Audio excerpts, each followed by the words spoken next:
We all know that the right habits and mindsets can be transformational in how we live our lives.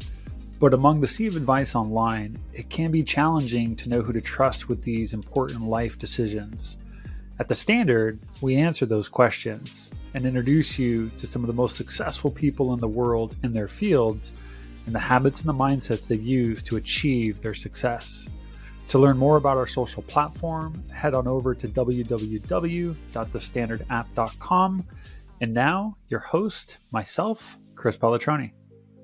Welcome to another episode of The Standard. I am your host, Chris Palatroni, and today's guest is someone very different. It is our first climate scientist, Mark Maslin, out of London. He is professor of Earth System Science, and this was a really fun conversation. I met Mark a handful of years ago because I am incredibly invested into making sure that we live a great life, that we take phenomenal care of our planet. And I also wanted to understand what are some of the people out there that know so much about our planet and how to make it better. What are they doing on an individual basis, sort of the green habits, if you will. And Mark did not disappoint. We do dive into slightly different topics, at least initially. But I do get his perspective on topics such as AI and things that we can do as a species to move the needle on making this Earth better, less disasters, if you will. We definitely dive into his best habits and his best mindset. We talk a little bit about structure and how that's really helped him, about boundaries. We talk about the need of social systems and social support. We talk about sort of determination, if you will, and believing in yourself. There's a lot of ground that we cover. Also ask him questions as to what each of us can do individually to contribute to a better society. We talk about capitalism. There's a lot of ground that we cover on this. Mark is incredibly entertaining to talk to. He's written a number of books. He's produced tons of academic paper. He's a tenured professor. This is one of those guys that is incredibly, incredibly knowledgeable. And so I think you're going to enjoy this episode quite a bit, as I did. So without further ado, this is Mark Maslin. Well, so good to see you again, man. I vividly remember our conversation almost 2 years ago.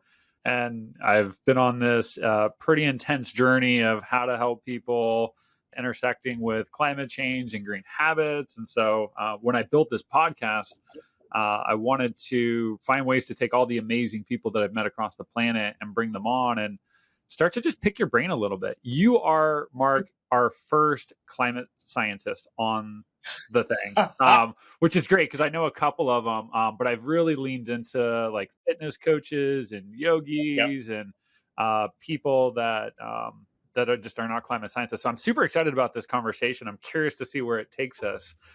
I have no idea. I mean, I've written a few notes, but I have no idea where this is going to go. Well, for all of the listeners that are not familiar with you and your work, maybe it would be appropriate to start with, if you can, just give us a little bit of a background as to who you are as a human, and then who you are as a professional. What are you doing these days? I think that would give some good context to the conversation. Okay, so I'm Mark Maslin, and I'm a professor of Earth System Science. And most people go, what's that? So I'm really lucky. I study climate change both in the past, the present, and the future, which means I can work on really interesting things like early human evolution in East Africa. How did humans leave Africa? How did we develop such a sophisticated society? All the way through to looking at future climate models and trying to work out the global politics. I'm one of those unfortunate people that every year go to the COP meetings to see how our great and glorious leaders are going to actually perhaps support climate change adaptation and mitigation or not. That's awesome. That's awesome.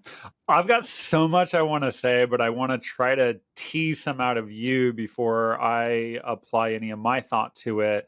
And I'm actually going to go a little bit in reverse order. There's sort of a sequence that I typically move through on this podcast. One of the very final questions I ask, literally the last question, I'm actually going to start with this question because I think it's appropriate, is I typically ask, if you could wave a wand and distill down some habit or mindset on all of humanity, that you believe would nudge us in a more loving and kind direction, what would that be? Oh, wow, that's a huge question, Chris. I think the most important thing is trying to get people to think more globally.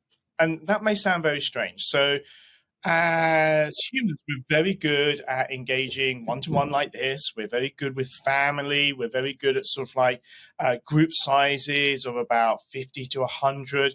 We're not bad at living in cities. I mean, I know everybody goes, oh, cities scary, violent places.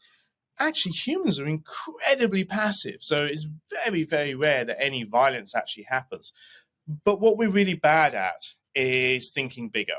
And the problem is that as individuals, we think we have very small impact. But collectively, there's 8 billion of us. We now have to think of ourselves as a global species. We have that collective responsibility to look after our planet, which, let's be serious, it's the only place that we know that life exists in the universe. And we are impacting all of life. We're causing extinctions, we're causing new evolutions, we're moving species around the globe, we're causing invasive species that are causing huge amounts of issues, but we're also impacting the climate. We have enough plastics in the ocean that by 2050 there might be more plastic than fish. And so we've got to step back and go, okay, I'm one of the global species, and therefore perhaps we should think more collectively.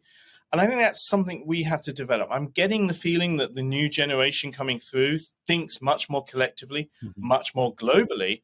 It's just we need all of us to do it. I think that's great. Let me play devil's advocate on that a little bit. So when I first reached out to you, and by no means do I have even remotely the amount of knowledge you have, but I read about 20 books on climate change.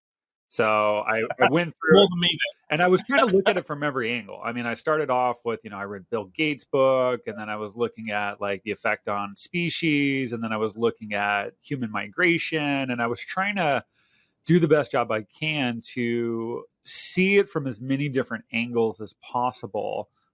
Depending on the book you read, some are much more of a dystopian future. It's just like, hey, we're all screwed.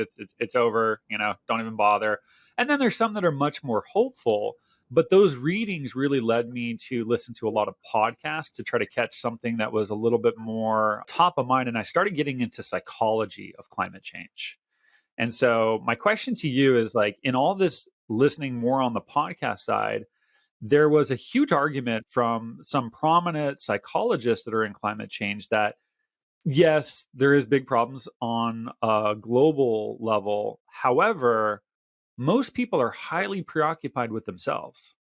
It's putting food on the table. It's how the hell do I make it through the day? How do I lower my level of stress? How do I remove my depression? How do I whatever? And so I'm curious, from all like, how do you take someone who's struggling with the day to day, just trying to make it? And how do you get them, if at all, to look at the very big picture? And is even that the right way of going about it? So, no, I would say that isn't. Because the thing is, you and I know lots of people who are struggling. They basically have 2 jobs. They are desperately trying to get their kids to school. They're worried about what their kids are going to eat. They are desperate to make sure their homework's done. And they're worried that their boss isn't going to be happy because they turned up late because they've got their kids to school on time. So we know that most normal people have that stress. But that's because of the society we've created. I mean, the example is, if you look at, say, the US or the UK, incredible amounts of money that's there, but it's not shared out. And I think the interesting thing is that I think we stepped back in the pandemic and went, okay, what does it mean to be happy? And the things like, well, is it how many cars you have? Is it how many shoes you have? How many sort of like houses? No, actually it was, oh, I can go out with my friends. I can hug them. I can hug my relatives and kiss my grandmother. Those were the things that suddenly really matter. And I really thought that was an opportunity that we could build on that. Because if you take anybody and you mate anybody else in the world, all humans are the same. All they really want is to be happy, to be contented, to actually have shelter, to have enough food, to have enough sort of fresh water, and also the key thing there is opportunities. People want to be able to improve themselves. They want a better life for their children. And so therefore, we can't just say, here you are, here, have everything, because you still need all of that struggle. You need that striving. People want to improve themselves. And so we need to balance that out. And we haven't. We've got that really wrong. And what it means is that we are consuming huge amounts of stuff that we don't really want and we don't really make us happy. You know, I am not any happier than my parents were, and they were really poor. They just about got sort of like a mortgage for a house, etc.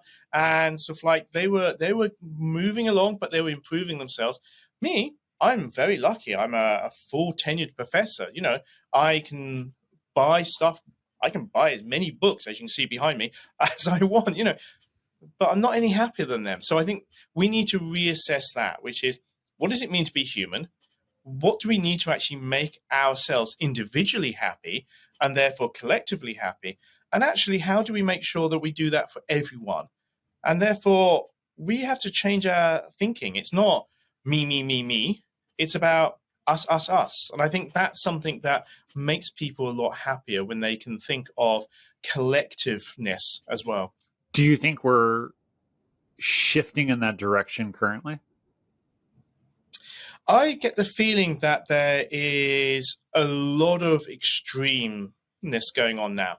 And it's really interesting that whenever major shifts in global society happen, you get all of these extremes. You get the extreme right, you get the extreme left, and you get all this sort of like stress, and then something happens. And I think what we're seeing here is people literally lurching from solution to solution because no one's come out with a clear plan that says, look, this is how we support everybody. And I think many people, particularly in the Western world, I would say haven't been the beneficiaries of economic success. I'll take the UK. If we look at, say, the bottom 10% of the wealth in the UK, those people are just as poor, if not poorer, than they were in 1979. But the top 1% in the UK now takes home 21% of GDP instead of 11% of GDP.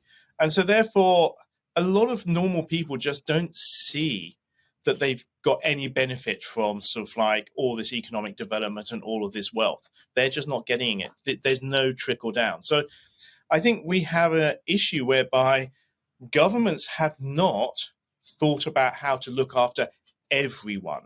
And I think that's something that is a failure of government, because it should be about looking after everybody, making sure everybody has opportunities.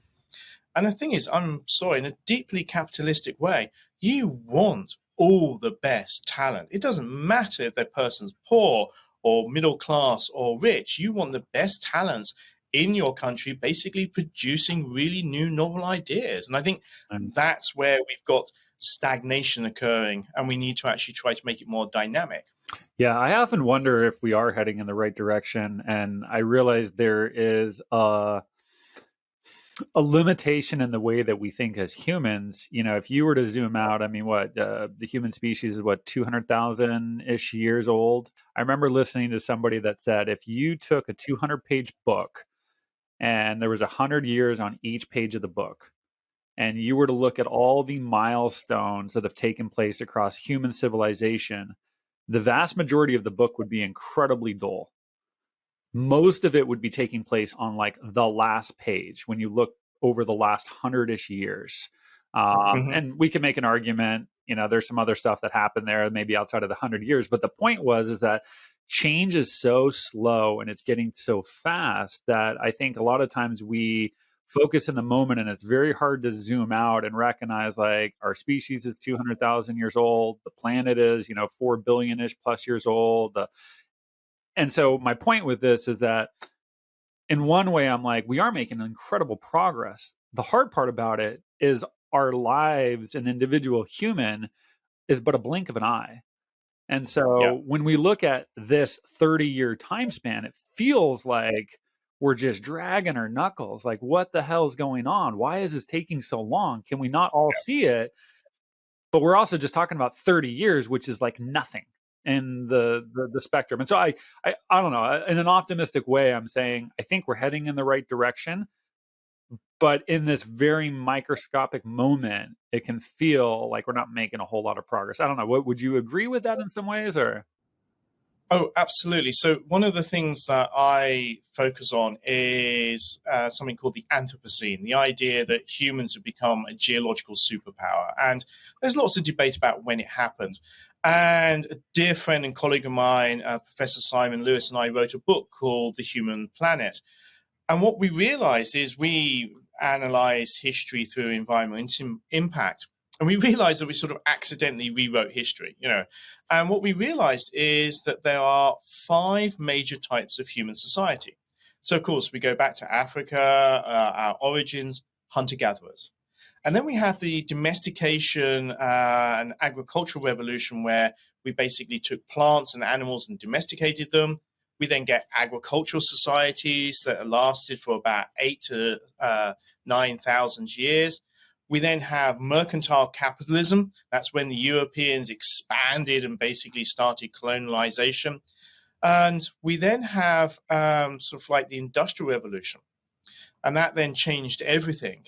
And then after the Second World War, we have the shift to consumer capitalism, whereby we actually had the Great Acceleration with everything suddenly speeding up. And each one of those societies, still exist in the world. Really interestingly, you can find them everywhere. But actually, they get shorter and shorter and shorter.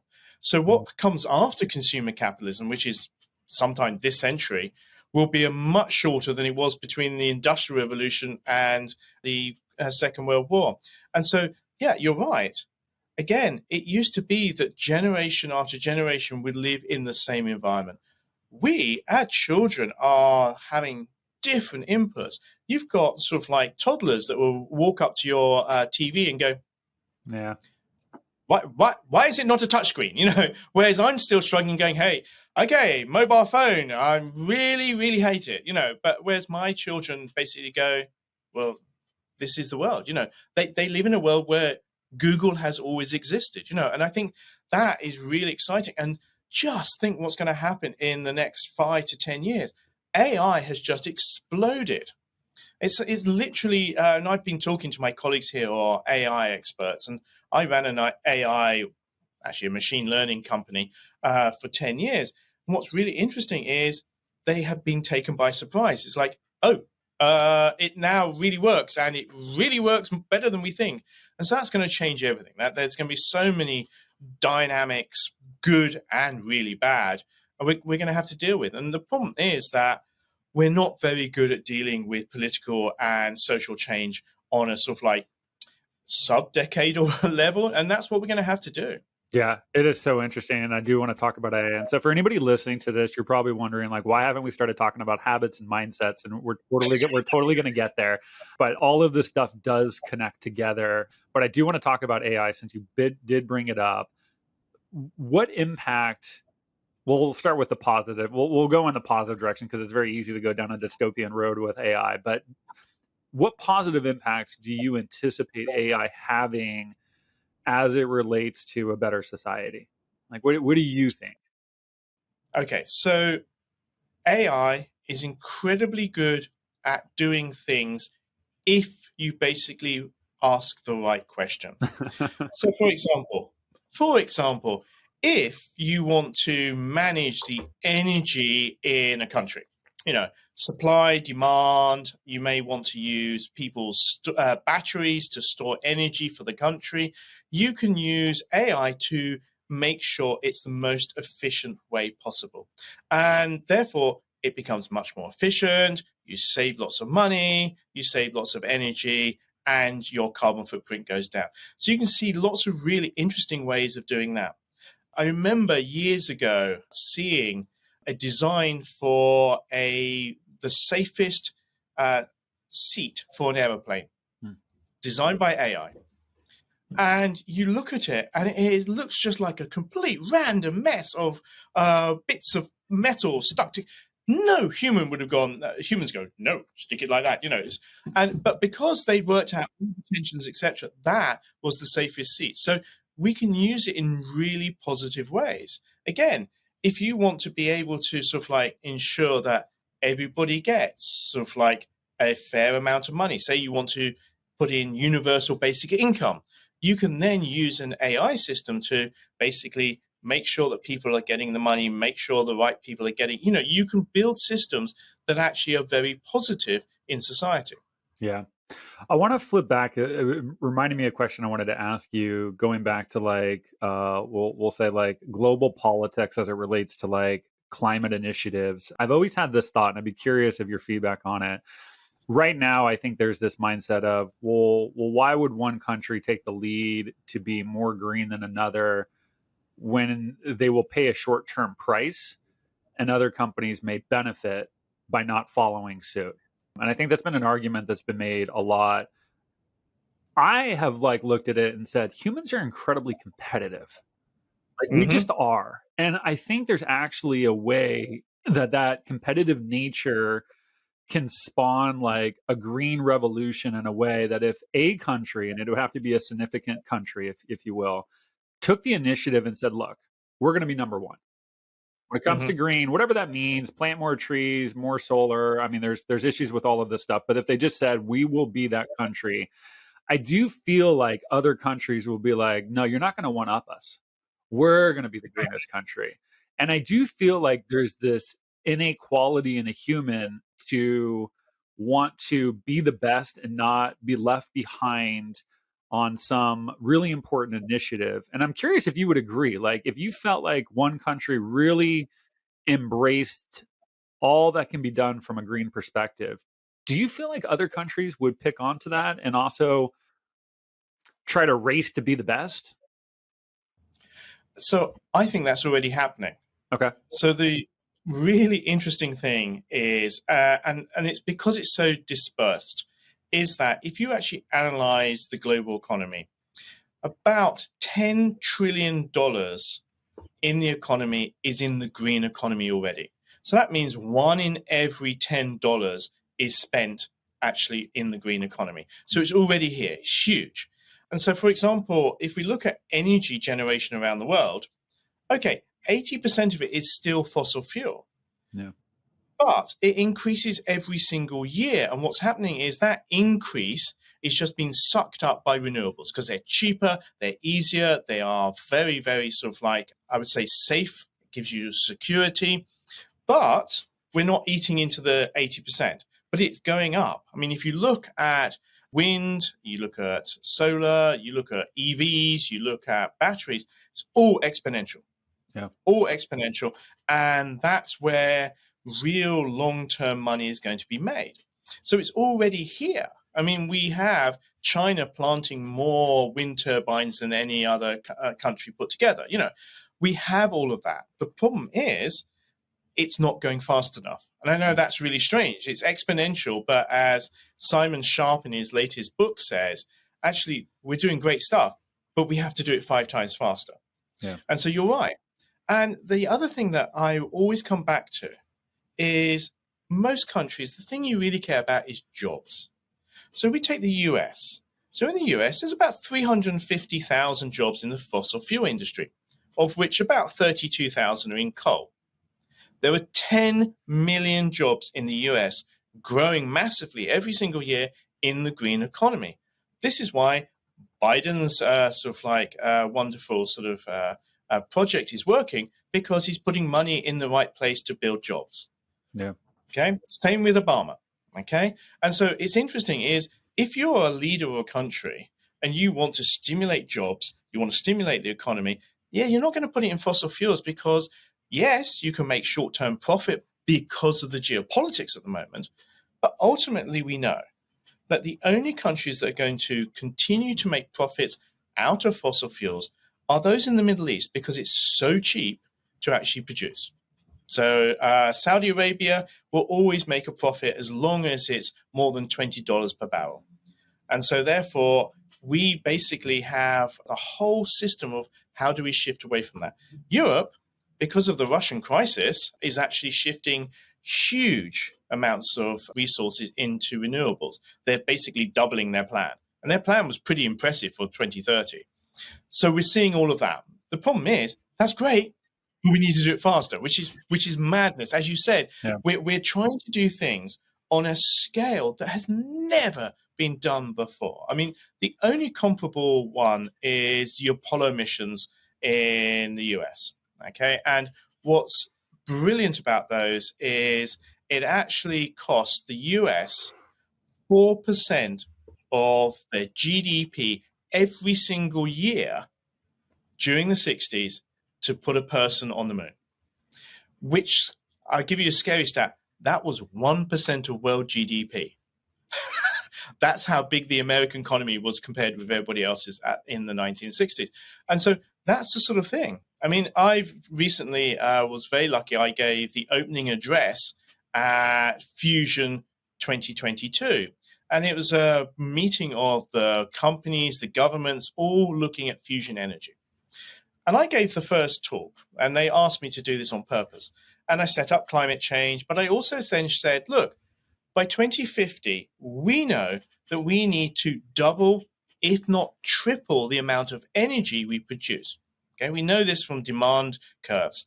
So that means at the moment, 80% is fossil fuels, so we have to get rid of that.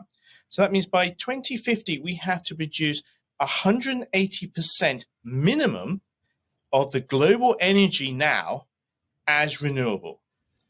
Think of the size of that energy market. Think of the money. And you saw every single person in this going, oh my God, if I can crack fusion, think of the market, and that's fine. I have no problem basically going, here, money, come on, save the planet.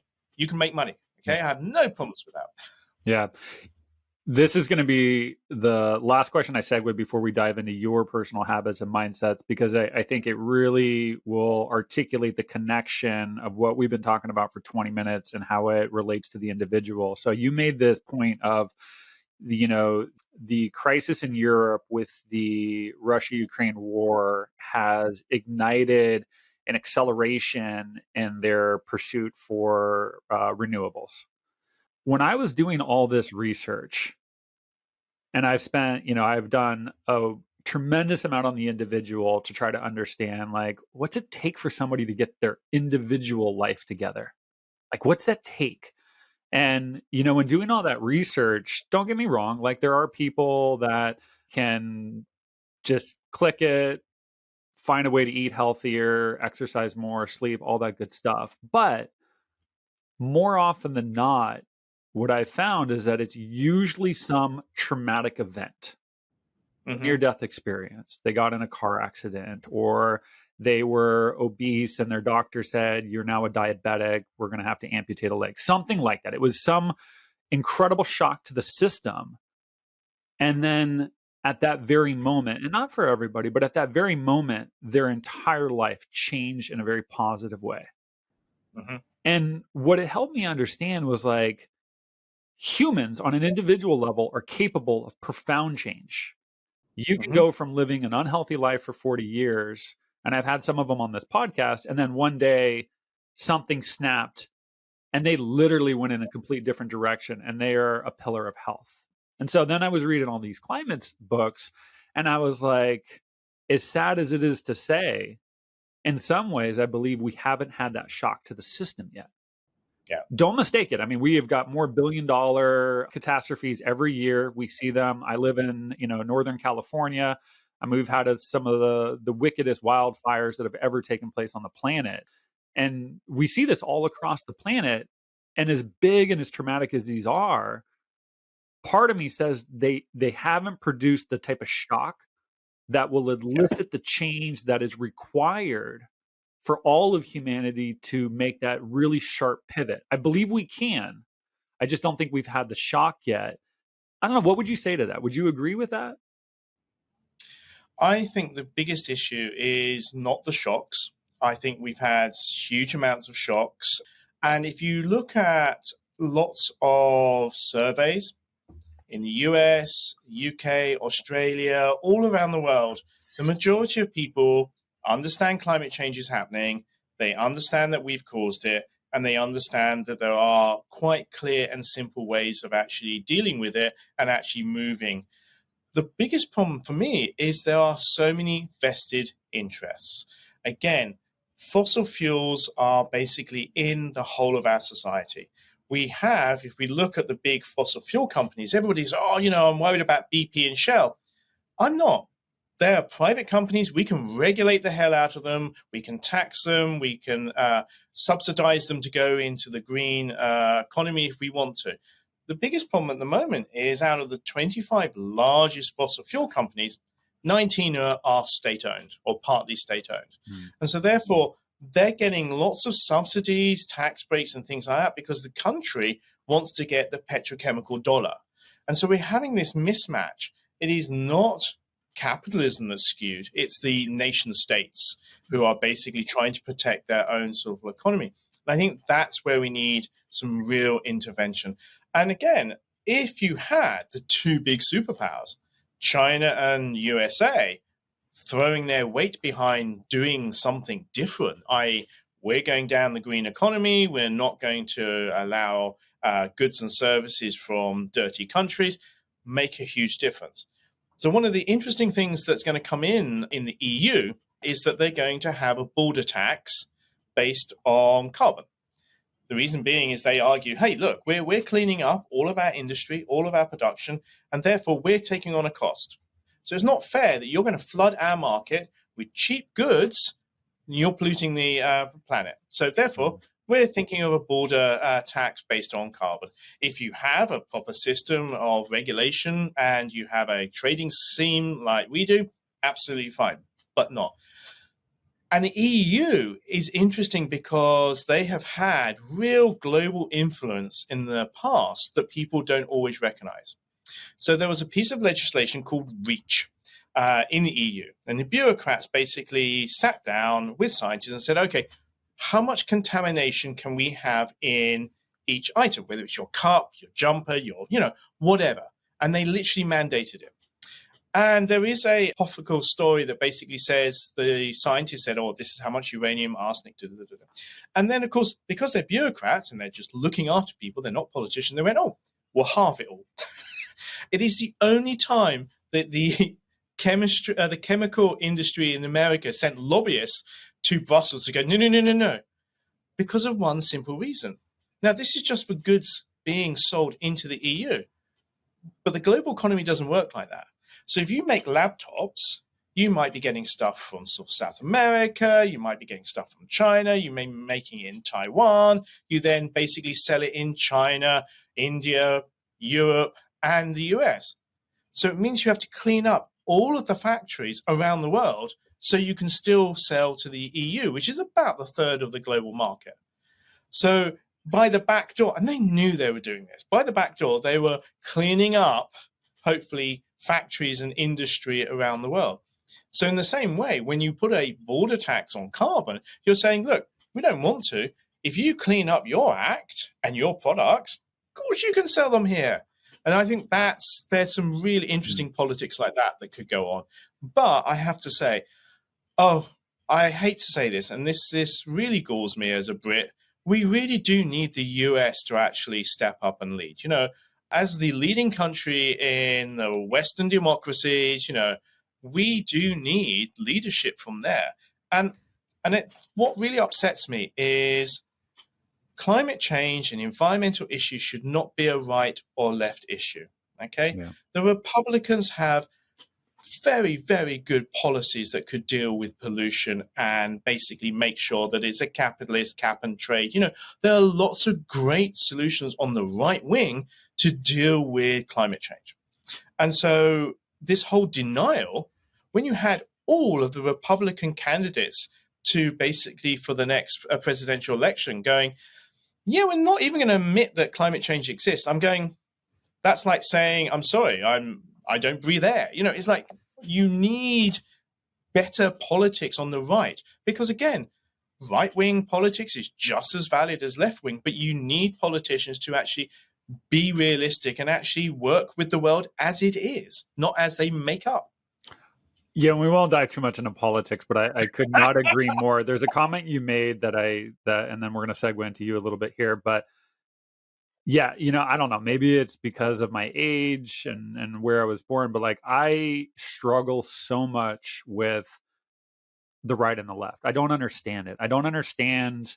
Like, I understand why there's parties and like, hey, ideologically, I resonate more with this. But what I don't understand is like why we've created a system in which one party wins and one party loses. Yeah. And like that's just in the US, but we also do it with US versus China. I mean, when I Hmm. listen to so much of the rhetoric and I try to capture news from so many different outlets, it's like it's almost like it's us or them scenario. And I'm like, holy moly, we are on the same blue dot. Like there is no terraforming Mars. Like, Yeah. and if we could, there are no plants on Mars. Like Yeah. I struggle so much to understand why we are so adversarial towards one another when we have nature and this planet that is so special and that there's so much abundance here, and yet we constantly are bickering with at one another for what seems like inconsequential stuff. We just have bigger problems to worry about. So anyways, like I don't want to dive too much in that. Let's talk about you. So I'm so curious that, I didn't frame this as what's your best green habit or whatnot. You've shared some of your stuff on the platform that I built, so I've reviewed all that. But what would you say at this point, Mark, is like the habit that supports you the most? Like, what is the one that really supports your mental health, your well-being, your success in what you do at this stage? So for me, I was thinking about this question. It's really structure, and that may sound really strange. And it really hit home during the pandemic. So during the pandemic, everything was thrown out, and therefore I had to create new structures to support me and my family. And I think that new normal has then stuck with me. So I'll give you an example of an Mm, average day. So my partner and I get up, she goes to work, I go to the gym. And that's really important for me because it sort of like sets my day. I listen to podcasts. I basically feel that I'm being refreshed intellectually as well as physically.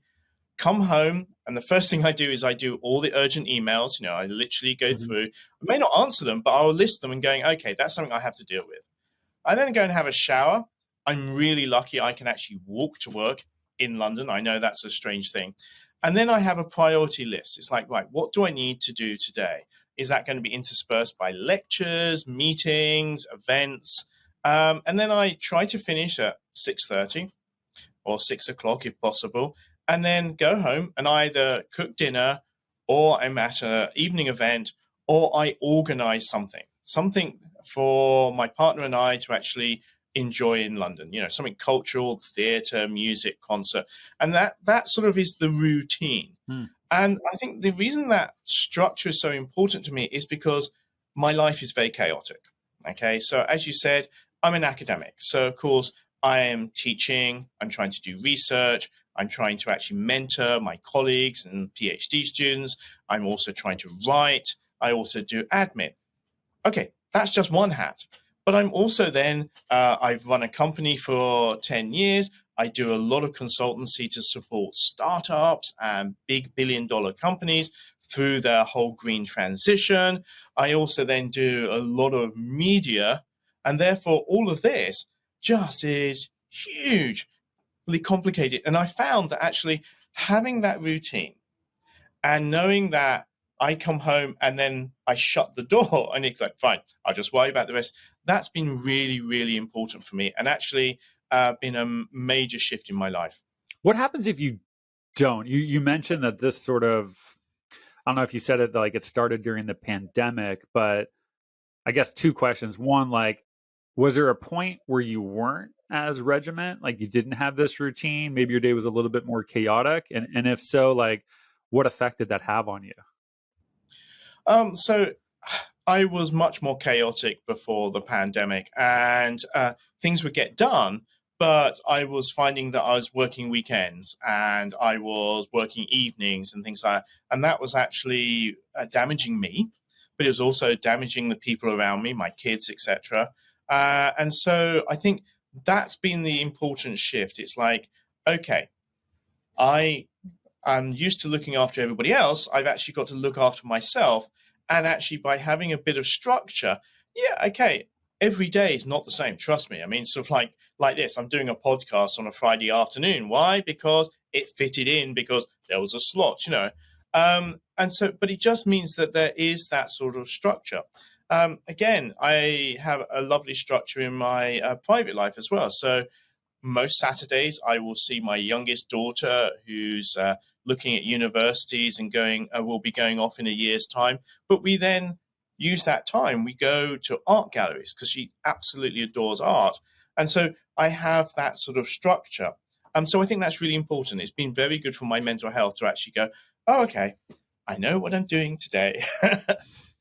It's interesting. I had a colleague reach out to me last week, and he's like, "Look, I'm really struggling with the work-life balance." And one of our other colleagues was like, "You got to talk to Chris. Like, he's really good at organizing stuff." I do these training sessions within my other company to, distill down some habits and some mindsets that I think are really important. That will help people. And so we got a chance to connect yesterday, and we were talking very much about how to build structure on a day by day basis, how to leverage a calendar, like how to capture all the things that are important. And, we were going through like the rationale of why this is important. But one of the things that you brought up, I'd love you to touch on, is this idea of creating boundaries.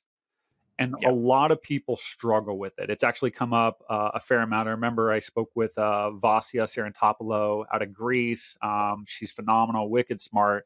And one of her mindsets was like this idea of creating a boundary so that she just didn't work all the time. And Yeah. so with structure, I think inherently boundaries are built into that so that you're not, I'm sure it'd be very easy for you working all the time. So what is your relationship to a boundary? Like, how do you do that? And how do you do it and be okay with it?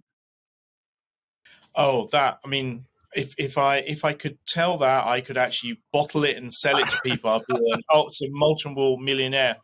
I think it comes down to, and I also, the complication in my life is my partner is also in the environmental Yeah. field. And so therefore, we have to be very careful that in an evening, we don't actually just bounce off each other and do Yeah. more work, but it's great because it means that I can now come home and say, okay, this, this is happening, etc. And she actually understands. So there's been a huge change in my life that I have a partner that actually gets what I do and I completely understand what she does.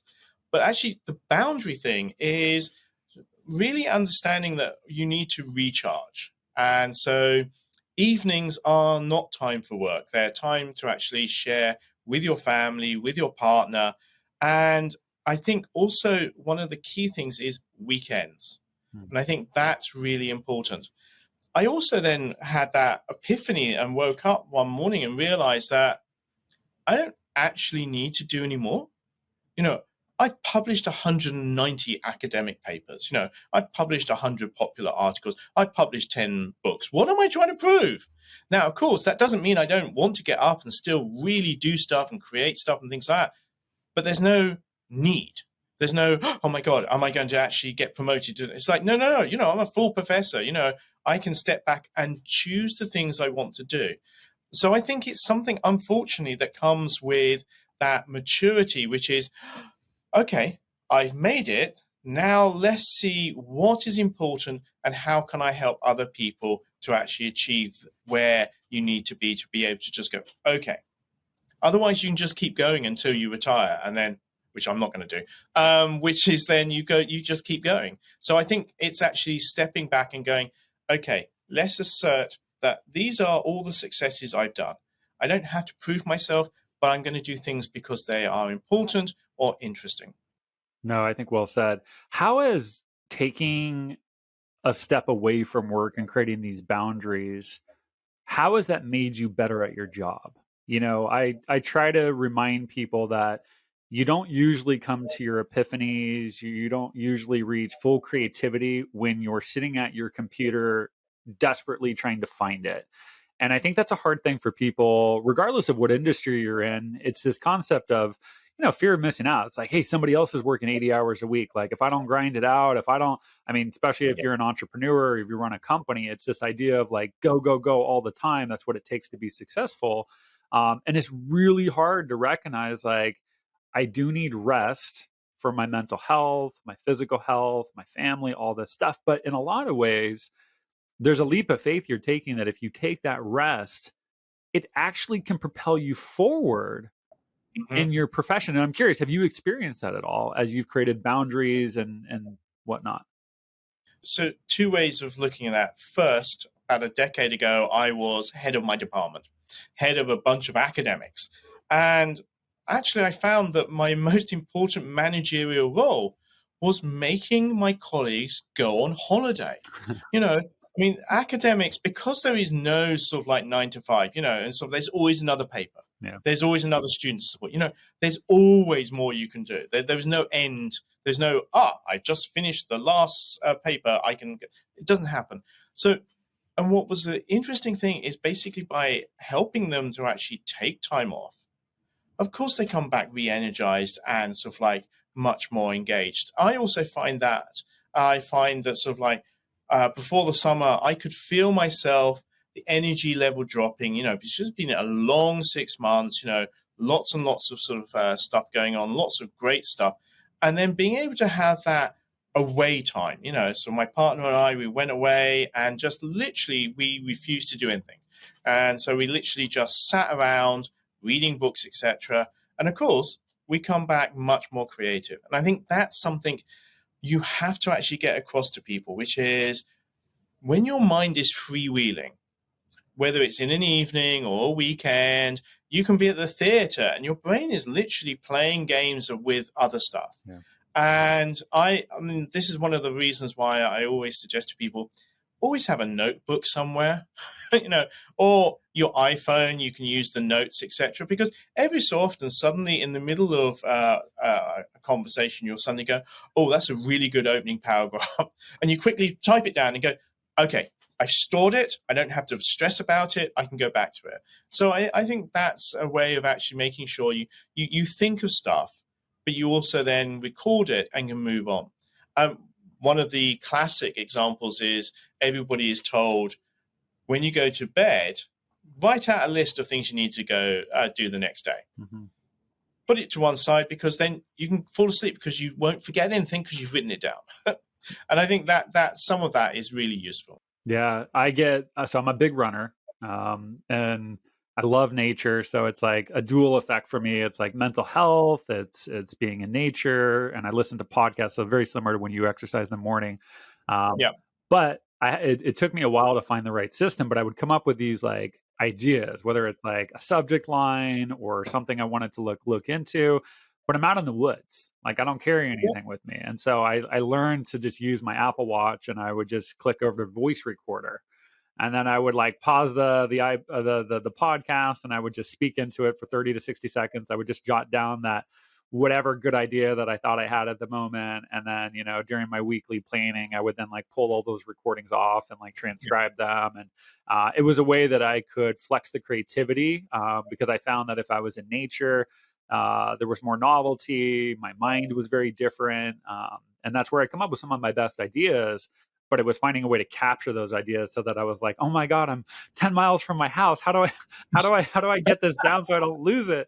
So the iPhone or the iWatch works really well with that. Let's pivot over to a mindset.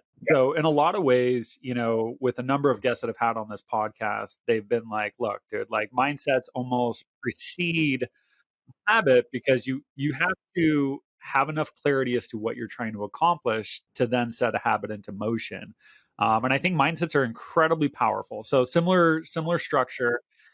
Is there a particular mindset that really supports your mental health, your well-being, your success at this stage of your life? So I wasn't sure how to call this. I don't know if it's determination or self-belief. But I think that's really important because I have been told all the way through my life that I can't do things. So Mm. I was told that I wasn't bright enough to go to university. I went to university. I was the first of my family ever to go to university. I was told that I wasn't going to get top marks. I did.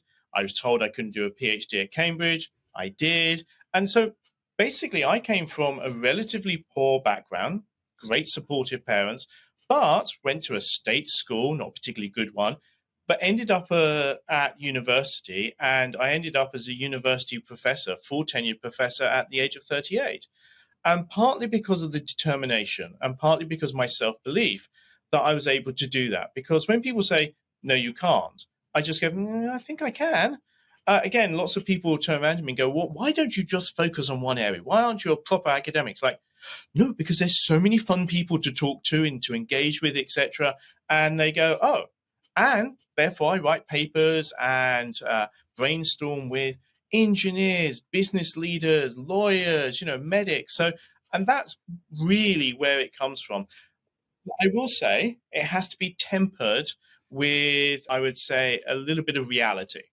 So, for example, I am useless with languages. Okay. So, like, it's just, I don't have the ear. I'm dyslexic. It's never going to happen. So, it doesn't matter how much determination or self belief, I'm never going to be able to speak perfect languages. Yeah. Luckily, my partner speaks 5 or 6 anyway. So, that's, I'm compensating there.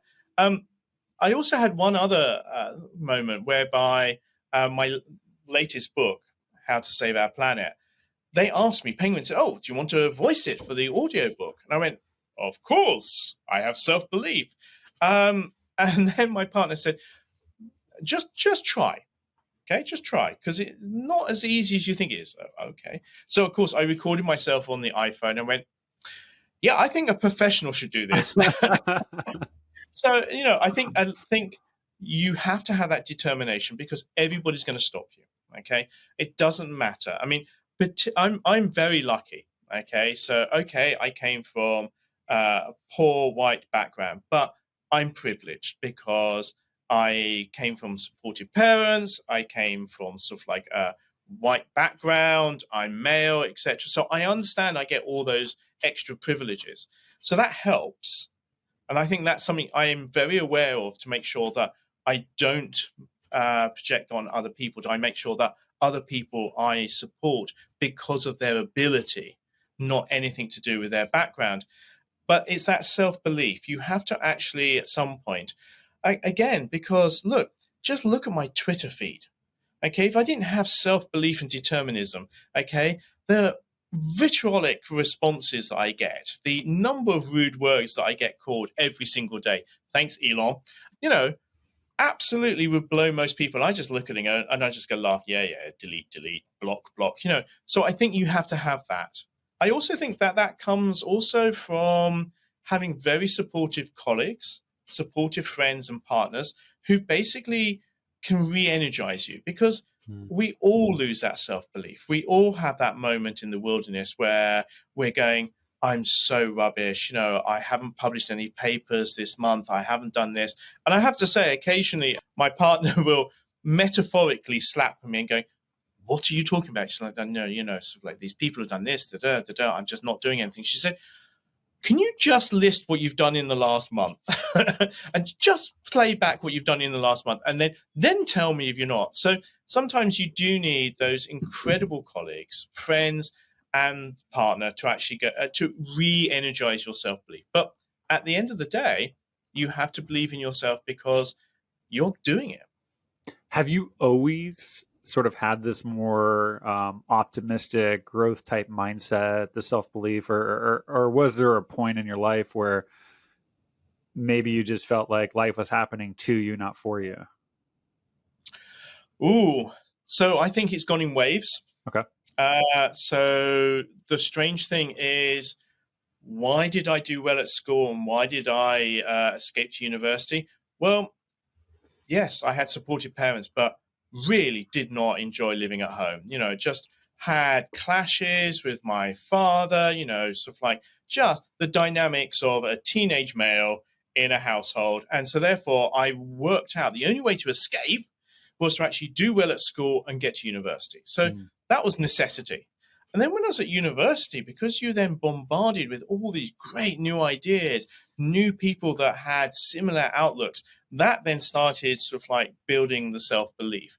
And that took me through sort of like my PhD, postdocing in Germany, a lectureship and professorship here and UCL. And I have to say, made head of department at the age of 38. My self-belief was doing really well. I have to say, I lost it, I would say, for a good 10 years in midlife. I was still doing things, but I just didn't quite have the same belief that I was able to do. And I think it's only in the last 3 or 4 years that having changed the whole of my life, having to actually really think through what's important to me, that's come back. And I have to say, I'm so much happier. I also have to put a plug here because, again, I'm a big alpha male, why would I ever need therapy? But 2 years ago, because of the crises I was going through in my life, I engaged in therapy, and my brilliant trauma therapist actually took me through, and we were able to deal with so many things in the past that I was then able to actually reconcile and actually go, oh, I now know how to actually forgive my father, and actually I really understand. I'm happy and have a much better relationship. So I think sometimes all of those great things, that self-belief, can disappear in an instant, and therefore you just need those people around you and just a little bit of professional help. And I have to say, I've gone from being I don't need any help to, no, actually that was really important because it unpicked some really traumatic stuff in my childhood and my younger days, which I needed to process. And being able to process it means that I can now deal with it and just move on. That's awesome. That's awesome. No, I was going to ask you like how you get yourself sort of unstuck when you're stuck. But what I took away from you is it's not just the professional help, but it's also just your support system. Your partner, your friends, potentially your family. In other words, like just don't go it alone, right? Like find a way to like lean on people in various ways to like help you get through that moment is sort of what I took away from that. Oh, absolutely. That support network, whether it is colleagues and friends or partner, really, really important. And also, I think that we all carry baggage, okay? However well-meaning our parents were, however well-meaning our school was, there's always trauma or stuff that's there. And sometimes it actually jumps generation. So sometimes you find that people are deeply affected and it's not their parents, but their grandparents. And so again, having now understood that we can actually deal with the human mind in a way that allows people to revisit things and actually process them. So, for example, my best friend died sort of like in my mid-30s. At that time, I had a young family, career was going exploding. I never had the time to process that loss. Yeah. And none of us did. The whole friend network had no way of dealing. It didn't help there were guys as well, it's like, oh yes, terrible, and so no way of processing that. So we all basically got on with our lives, not realizing there was this huge hole. And actually then being able to process that much later has been really useful. But I mean, we all have, lots of people have that. And it's just sometimes you just need a little bit of help, whether it's a partner, whether it happens to be family, or whether it happens to be a little bit of really good professional help. We all need that. No, that's awesome. Well, I've got one more question for you. And as I started this podcast off, typically I ask that very macro question of like, how do we nudge humanity in a more loving and kind direction? But since you've already answered that, and since you are a climate scientist, my question to you is like, what is like, from all that you've learned about how to save our planet on an individual level, what is the most profound thing that each of us can do from a green perspective that collectively would make a large impact? Like, what's that one green habit we should all be paying attention to? So I have to say, talk about it. I think this is the most powerful thing I've seen. So it sounds really strange, but if you think about it, we're facing the greatest threat that humanity has ever faced, and we don't want to talk about it. We'll talk about anything but it. Sort of like, we'll be with friends and family, and sort of like we'll talk about the football, sort of like the hockey, etc. But we won't talk about, oh, by the way, the climate crisis. And it's really interesting because there's a huge psychological issue that is growing. So both the American Psychology Official Organization and the same in the UK have now recognized that climate anxiety Yeah. is a real health issue and a real problem that has to be engaged with. And the thing is, that's because we're bottling it all up. We're all worried about this this sort of like this huge issue which we don't feel we can engage with. And so why I say talk about it is because I've seen it's a billion-dollar company that I sit on their social responsibility board. And I know that 10 years ago, conversations between people over the coffee table, because it's a French company, they basically started to worry about recycling. They're worried about sustainability and climate change. And they started to talk to other people. And that started to change the actual DNA of the company. And so individuals are a lot more powerful than they think. Firstly, because we can actually do lots of individual actions. We can actually switch to a more plant-based diet, which is going to be better for us and our family. We can do things like get renewable energy in our houses. We can basically make sure our pension is invested in renewables and not fossil fuels. We can do all of those. We can fly less, have an electric car. But I think the most important thing is that we also have the ability to vote. Yep. We can go on protests, and also we can actually choose where we spend our money. So we want to reduce our consumption. Okay, we should. But we still have to consume. You still have to buy food, clothes, and things like that. But therefore, guess what? If we all choose slightly more sustainable goods, then the whole market moves. And then if we actually choose really sustainable, the whole things. So I think individuals sometimes worry that they, on their own, aren't very powerful. But actually, collectively, when we move, everything moves with us because the market follows us. Yeah. But that all goes back to, if we talk about this issue and we're open and honest about it, it is a crisis, it is an issue, it's caused by us, therefore we can fix it. I think that's much better. And I think, again, I'm with Catherine Hayhoe and others that say, look, just engage with everybody because everybody has a reason to worry about climate change. Okay?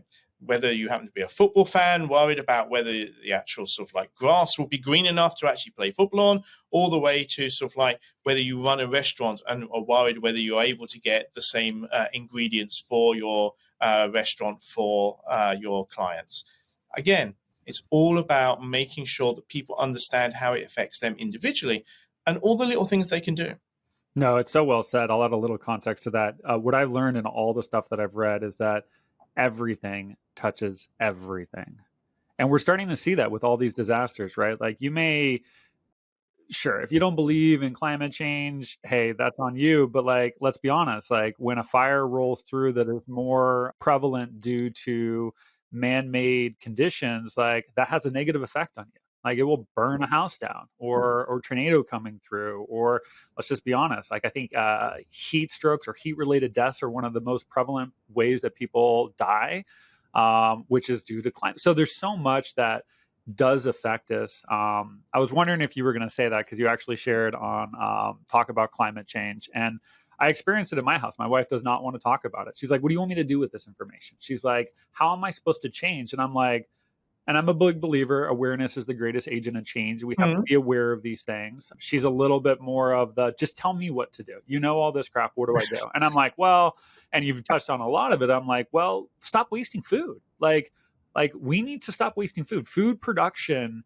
is a massive part of this entire thing. I'll have a sweatshirt with a hole in it. And I'm like, it's a good sweatshirt. I'm cool with the hole. Yeah. And I was like, but if I was to replace that sweatshirt or buy one extra thing that I don't need, I'm sending signals to companies of like, keep producing, keep going out their money, keep doing this. And I was like, I know it seems trivial, but those little things add up of like, are we purchasing things because we really need them? Are we purchasing them to solve like an insecurity we have? I remember talking with Thomas Doherty out of Oregon, and his specialty is climate anxiety.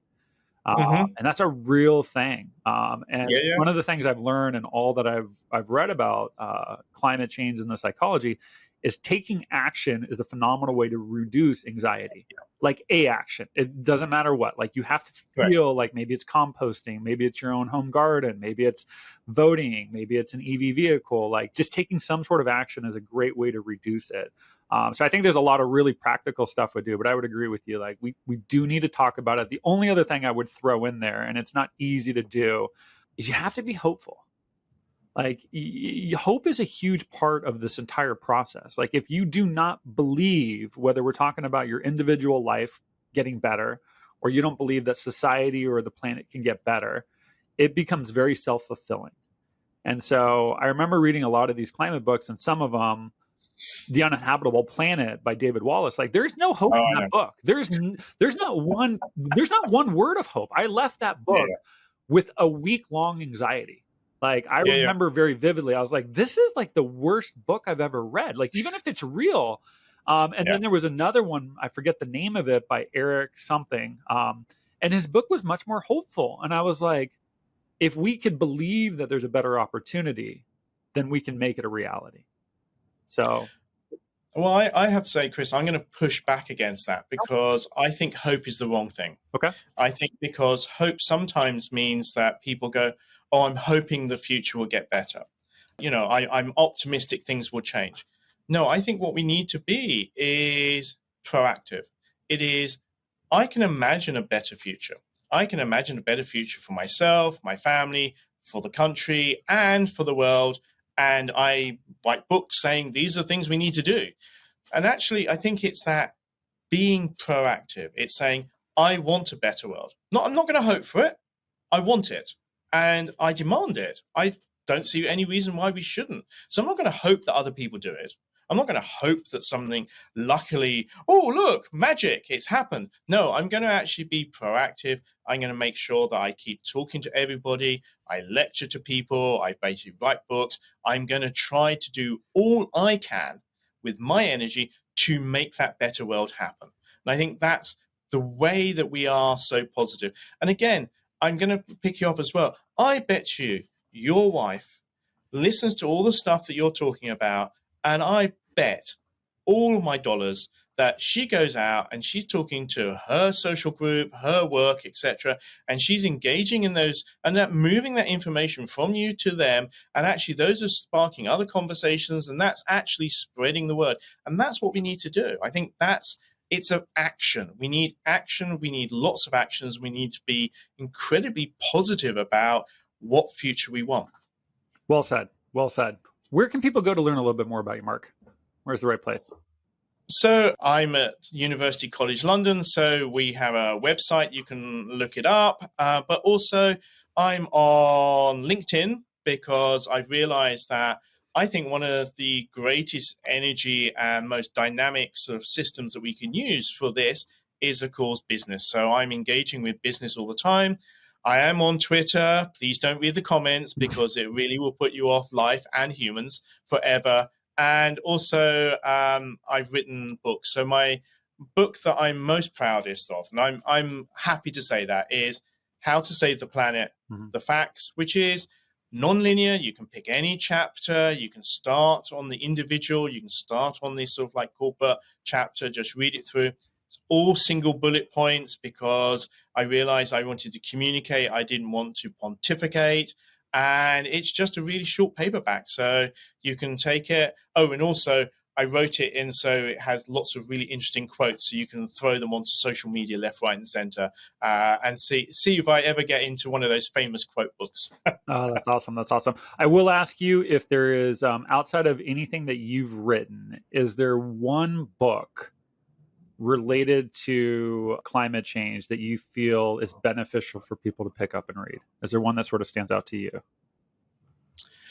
There are so many. I mean, you said yourself that you read 20, and they're all, I think it's really difficult because they're all very different flavors. Yeah. So some of them are like Bill Gates, which is technology, I will fix everything for you. Then you've got Michael Mann, which is it's a war. And then you've got Catherine Hayhoe going, no, we can talk to everybody. It's fine. We'll all collectively talk to each other. It'll all be good. So I'm not convinced there is any one book that I would recommend apart from my own. But I think actually, for people, I think it's much better, perhaps not necessarily go for books, go for the audio books or go for podcasts. Actually get short pieces of information. Again, books can sometimes just drag on. And I know this sounds awful, but I'm very aware when I write a lot of short blog articles for The Conversation. So if anybody's interested, there's always something that I've written on related to climate change. Because again, we now know social media, people have got about 3 seconds of attention. And so again, it's trying to catch people's attention and give them something that they basically enjoy reading, they get something out of it and move on. So I think books, absolutely love them, but I think for the audience you're aiming for, who are really busy, who are dynamic, who are making changes, it's better to go for the podcasts or the blogs, etc., because those are really concise ways of getting information to people. And I know that sounds awful. I'm doing myself down as an author, but again, the world's going faster, as you said, faster and faster and faster, and it's not going to slow down. Yeah, well said. Yeah, I think some people need, a little 10 to 20 minute, 30 minutes, anything that tends to be very long form. And books are that, they can be 5 to 13 hours. If you're listening to an audiobook, that might be just way too much for somebody. So it's better to consume something and to get a little bit of that knowledge, that conversation started, take some action. And you're right, podcasts are much more relevant. Same thing with YouTube videos. So well said.